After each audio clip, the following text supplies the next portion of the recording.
오늘은 예수님 십자가에 달리신 성금요일입니다. 함께 묵상기도 하심으로 새벽기도에 시작하겠습니다. 정중혜 장로님 기도 인도하시겠습니다.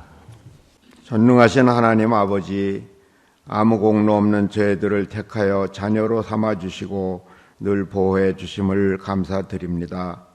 오늘은 전교인 새벽기도의 5째 날로서 저희들 예수님의 생애와 고난을 되새겨보는 시간 갖고자 이 자리에 나왔습니다. 주님께서는 이 세상에 오실 때 가장 낮은 자리로 오셨으나 메시아 사명을 가지고 오셨음을 믿습니다. 주님은 공생의 3년여 동안 오직 병들고 가난하고 억압받는 소외된 사람들을 가까이 하시며 그들을 치유하고 위로하며 천국 복음을 전해주시는 의롭고 선한 활동만 하셨습니다. 그러나 주님을 시기하고 겁낸 제사장들과 로마 총독은 아무 죄도 없는 주님에게 십자가형을 선고하였고, 주님은 채찍을 맞고 조롱을 받으며 못 박히고 창으로 찔리는 고난을 당하신 끝에 십자가 위에서 돌아가셨습니다.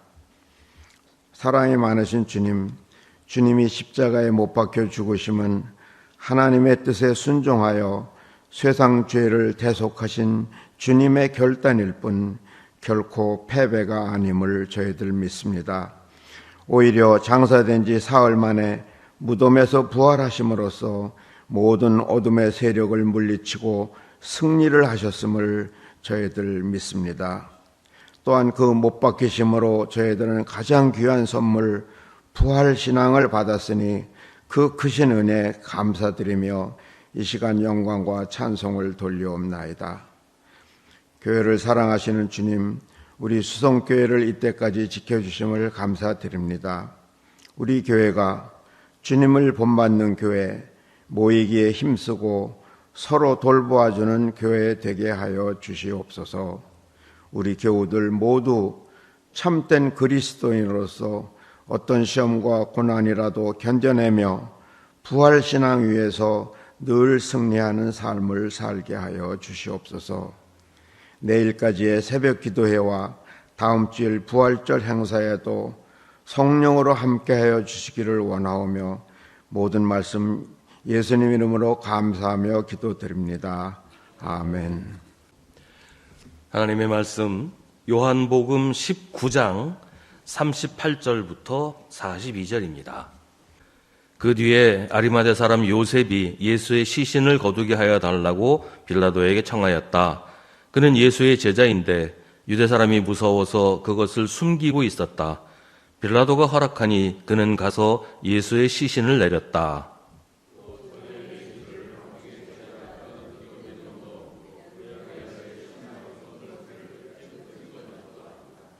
그들은 예수의 시신을 모셔다가 유대 사람의 장례 풍속대로 향료와 함께 삼배로 감았다.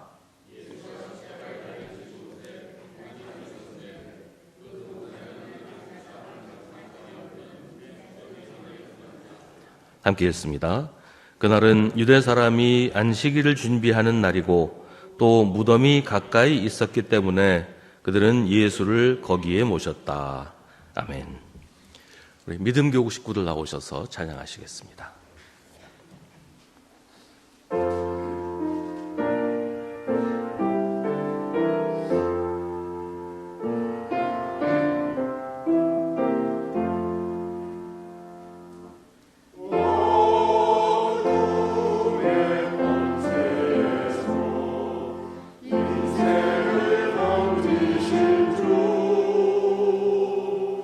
길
아멘. 최근에 재밌는 얘기를 하나 들었어요. 이슬람교의 경전인 꾸란이라는 책이 있는데 거기 예수님 이제 십자가에 달리시는 얘기가 나온다는 거예요. 그래서 제가 꾸란을 한번 찾아서 읽어봤는데 이제 그렇게 되어 있어요. 예수님은, 이슬람교 사람들 말하기는 예수님은 하나님의 아들도 아니고 신도 아니고 그냥 사람이라는 거죠. 근데 이제 무함마드와 같은 위대한 예언자다, 그렇게 이제 이슬람에서는 말합니다. 근데 그 꾸란이라는 책에서 어떻게 되어 있냐면 예수님이 십자가에 달려 돌아가시지를 않았다는 거예요. 예수님이 돌아가시기 전에 하나님이 예수님을 하늘로 들어 올리셨고 예수님하고 비슷하게 생긴 사람이 대신 십자가에 달려 죽었다, 그렇게 되어 있어요. 근데 이제 이제 꾸란을 해석하는 여러 이제 전승들이 있는데 거기서 뭐라고 얘기하냐면 가룟 유다가, 하나님이 가룟 유다의 얼굴을 예수님 비슷하게 만들어가지고 가룟 유다가 예수님 대신 십자가에 달려 죽었다, 그렇게 이제 설명을 하는 게 있어요. 그러니까 베드로가 예수님 그 대제사장한테 신문 받으실 때 사람들이 너 저 사람 제자지, 그러니까 난 저 사람 제자 아니라고 막 그런 게 거짓말이 아니라는 거죠. 이제 이슬람에서 말하기는. 왜냐하면 가룟 유다인 걸 베드로가 알았으니까 자기 가룟 유다 제자 아니다, 그렇게 얘기를 했다는 거예요. 그 이슬람 연구하는 학자들 얘기는 무하마드가 성경 보고 베껴가지고 꾸란 썼다, 그렇게 얘기를 해요. 완전히 근데 똑같이 베끼려면 똑같이 베끼지. 성경을 축약해서 만든 게 꾸란이다, 그렇게 이제 설명을 합니다. 어쨌든 그 예수님 십자가에 달리셨던 그 얘기를 이슬람에서는 그렇게 설명을 한다는 걸 봤는데 무슨 뭐 전설의 고향도 아니고 뭐 황당한 얘기죠. 성경은 그때 이야기를 자세하게 전해줍니다. 베드로는 무슨 생각에서였는지 예수님이 잡히셔서 신문당하시는 대제사장의 집 뜰까지 들어갑니다. 그런데 딱 거기까지였어요. 사실 거기까지도 쉽지는 않았을 거예요. 뭐 호랑이 굴로 들어가는 그런 심정이었을 거라고 생각합니다. 예수님이 대제사장한테 초대받고 밥 먹으러 가신 게 아니잖아요. 스승을 체포해서 신문하는 자리에 뭐 변호하러 간 것도 아니고 창 너머로 들여다보려고 간 건데, 그러다가 자기도 공범으로 몰려서 같이 신문당하고 처벌당할 수 있을 거라고 생각하지 않았겠어요? 그래도 베드로는 거기까지 갑니다. 근데 딱 거기까지였다는 거예요. 실제로 자기가 두려워했던 일이 생기니까 베드로는 거기서 멈춰서더니 후퇴를 합니다. 대제사장 집의 마당에 함께 있던 사람들이 베드로가 예수님과 함께 있는 것을 보았다고 하니까 아니라고, 그런 일 없다고 부인하더니 막판에는 예수님을 저주까지 하면서 나하고는 상관없는 사람이라고 발뺌을 합니다. 그러니까 자기가 정해놓은 선을 벗어나지 못하는 거예요. 우리는 베드로를 비겁하다고 생각합니다. 하지만 참 많은 기독교인들이 베드로를 닮아 있습니다. 미리 선을 딱 그어놓고 나는 여기까지다, 내 믿음은 여기까지다, 내 헌금도 여기까지고 내 헌신도 여기까지다, 그런단 말이죠. 내가 교회를 위해서 할 수 있는 일은 요만큼이다, 나한테 이 선을 넘으라고 하면 난 딴 교회 가겠다, 그런단 말이에요. 내가 교회를 위해서 사용할 시간은 딱 요만큼이다, 주일 아침 11시부터 12시까지가 나의 한계다.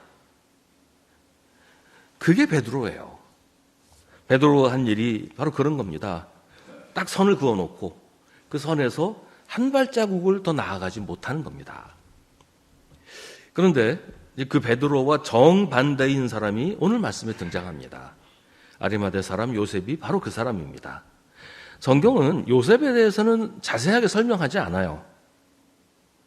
이 사람은 예수님이 십자가에서 돌아가신 후에 처음으로 성경에 등장합니다. 그리고 다시 나오지 않습니다. 그런데 네 복음서에 모두 등장합니다. 마태복음은 날이 저물었을 때 아리마대 출신으로 요셉이라고 하는 한 부자가 왔다, 그도 역시 예수의 제자이다 라고 설명합니다. 마가복음에서는 아리마대 사람인 요셉이 왔다, 그는 명망 있는 의회 의원이고 하나님의 나라를 기다리는 사람인데 이 사람이 대담하게 빌라도에게 가서 예수의 시신을 내어달라고 청하였다라고 기록하고 있습니다. 누가복음은 요셉이라는 사람이 있었는데 그는 공의회 의원이고 착하고 의로운 사람이었다. 이 사람은 의회의 결정과 처사에 찬성하지 않았다. 그는 유대 사람의 고을 아리마대 출신으로 하나님의 나라를 기다리는 사람이었다고 합니다. 요한복음은 오늘 우리가 읽은 것처럼 그는 예수의 제자인데 유대 사람이 무서워서 그것을 숨기고 있었다라고 설명합니다. 공통적으로 말하는 것은 아리마대 요셉은 사회적인 지위도 있고 명망도 있는 존경받는 사람이었고 그동안 자기가 예수님의 제자라는 것을 밝히지 않고 있었다는 겁니다. 그런데 이 순간에 갑자기 등장해서 자기의 정체를 드러냅니다. 이해할 수 없는 일이에요. 다 끝났잖아요. 예수님이 돌아가셨어요. 그것도 로마에 대한 반역죄로 처형당했단 말이에요. 십자가 처형은 그 역사의 기록에 단 한 건의 예외도 없이 모두가 로마에 대한 반역죄에 해당하는 형벌이었다고 해요. 그러니까 예수님도 예수님의 의도와 전혀 상관없이 로마에 대한 반역죄로 처형을 당했단 말이에요. 그동안 조용히 있었어요. 사람들이 아리마대 요셉이 예수님의 제자인 줄 몰라요. 근데 이제 예수님 돌아가신 마당에 굳이 정체를 밝힐 필요가 있었겠어요? 그냥 가만히 있으면 되는 거예요. 이게 얼마나 무모한 일이냐 하면 앞으로 그의 공직 생활은 끝이 날 것이고 유대 사회에서 매장될 것은 뻔했습니다. 12제자들이야 뭐 원래 사회적인 지위라는 게 없던 사람들이니까 상관없지만 아리마대 요셉은 제자들과는 입장이 다르단 말이에요. 하지만 그는 더 이상 숨길 수가 없었습니다. 자기가 불이익을 당하더라도 자기가 손해를 보더라도 계속 숨은 채 지낼 수는 없었습니다. 계속 숨기고 있을 수가 없었습니다. 예수님이 그렇게 돌아가신 채 십자가에 매달려 방치되게 할 수는 없었습니다. 그 당시 십자가 처형이 그랬어요. 십자가에 처형되면 그대로 내버려 두는 게 십자가 처형 중에 일부였어요. 그러니까 지금 아리마대 요셉이 예수님의 시신을 내려달라고 한 것도 사실은 그 당시 상황으로 보면 아주 지극히 예외적인 일이었는데 또 빌라도가 그걸 들어줬어요. 그래서 예수님의 시체를 수습을 한 거죠. 뭐 성경에 나오지는 않지만 아마도 그때 예수님과 같이 십자가에 달렸던 다른 사람들, 다른 죄수들은 한 열흘 정도는 십자가에 그대로 매달려 있었을 거예요. 그 십자가 처형 자체가 원래 그래요. 그렇게 전시 효과를 그래서 사람들이 겁을 먹게 하기도 하고 모욕을 주는 거죠. 아리마대 요셉은 예수님이 그런 식으로 방치되는 게 있을 수 없다고 생각을 한 거죠. 그걸 자기는 내버려 둘 수가 없었던 거예요. 그래서 요셉은 자기를 드러내고 예수님의 장례를 자기 손으로 치르고 자기의 무덤을 예수님을 위해 내어드립니다. 그런데 여러분, 이게 믿음이에요. 남들은 손해볼까봐 멈춘 바로 그 자리에서 시작하는 것. 손해를 볼 줄 뻔히 알면서 거기서 한 걸음을 더 나아가는 것. 남들이 멈춰선 그 자리에서 멈추지 않는 것. 믿음이란 그런 겁니다. 아리마대 요셉이라고 두렵지 않았을까요? 앞으로 어떤 일이 생길지 그 사람이 몰랐을 리가 없지요. 그러나 멈춰 서 있을 수 없었던 겁니다. 남들이 다 멈춰섰다고 자기까지 그럴 수는 없었습니다. 아니, 남들이 다 멈췄기 때문에 그는 한 걸음 더 나아갈 수밖에 없었어요. 예수님을 끝까지 모른 채 외면할 수는 없었습니다. 예수님의 시신이 십자가에 달린 채 까마귀의 밥이 되게 할 수는 없었어요. 그래서 요셉은 베드로가 멈춰선 바로 그 자리에서 한 걸음 더 나아갑니다. 그 자리에서 그는 시작했습니다. 그래서 예수님의 시신을 십자가에서 내려서 자기 무덤에 모십니다. 그리고 바로 그 무덤에서 예수님이 부활하십니다. 서커스단에서 코끼리를 길들이는 얘기를 들었어요. 코끼리가 아주 어렸을 때부터 그 발을 쇠사슬로 묶어서 그 쇠사슬 범위 밖으로 나가려고 하면 끝이 뾰족한 그런 도구로 머리를 쿡쿡 찔러서 고통을 줬대요. 그러니까 코끼리는 내가 쇠사슬보다 더 나가려고 그러면 굉장히 고통스럽구나. 아주 어릴 때부터 이제 그런 생각이 머릿속에 박힌다는 거죠. 그래서 코끼리가 점점 더 커가지고 뭐 쇠사슬 정도에 얼마든지 끊어버릴 수 있을 정도로 힘이 생겼는데도 그럴 엄두도 내지 않는다고 해요. 여기서 벗어나면 나는 고통스럽다 이 생각 때문에 거기서 벗어나질 않는다는 거죠. 그래서 쇠사슬을 풀어준 후에도 그냥 그 범위만 뱅글뱅글 돈다는 겁니다. 많은 사람이 코끼리와 같습니다. 그래서 딱 여기까지라고 스스로 정해놓습니다. 내가 손해보지 않는 데까지, 내가 피해보지 않는 데까지, 내 이익이 보장되는 데까지, 여기까지가 내 한계라고 정해놓고 그 안에서 나는 할 만큼 했어, 난 최선을 다했어 라고 자부하고 안심합니다. 그런데 정작 믿음이라는 것은 거기서 시작하는 겁니다. 내가 정해놓은 선이 나의 한계가 아니라 새로운 시작이 되는 것, 그게 믿음입니다. 베드로가 했던 일이 무의미한 것은 아닙니다. 베드로 역시 귀하고 칭찬받아 마땅한 제자입니다. 그런데 어떤 순간에는 아리마대 요셉이 필요합니다. 이 둘이 함께 있을 때 기적을 만들어냅니다. 베드로가 거기까지 열심히 달려왔고 베드로가 멈춘 그 자리에서 마치 릴레이 하듯이 아리마대 요셉이 출발을 한 거잖아요. 이 둘이 함께 있을 때 기적을 만들어냅니다. 내가 할 수 있는 건 여기까지야 라고 생각하는 바로 거기에서 한 걸음 더 나아가면 거기서 새로운 역사가 시작됩니다. 우리 한 걸음만 더 나아갑시다.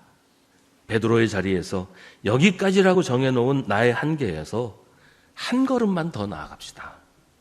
두려워하지 말고 겁내지 말고 주님을 믿고 나아갑시다. 거기는 낭떠러지가 아니라 주님과 동행하는 놀라운 세상이 시작되는 것입니다.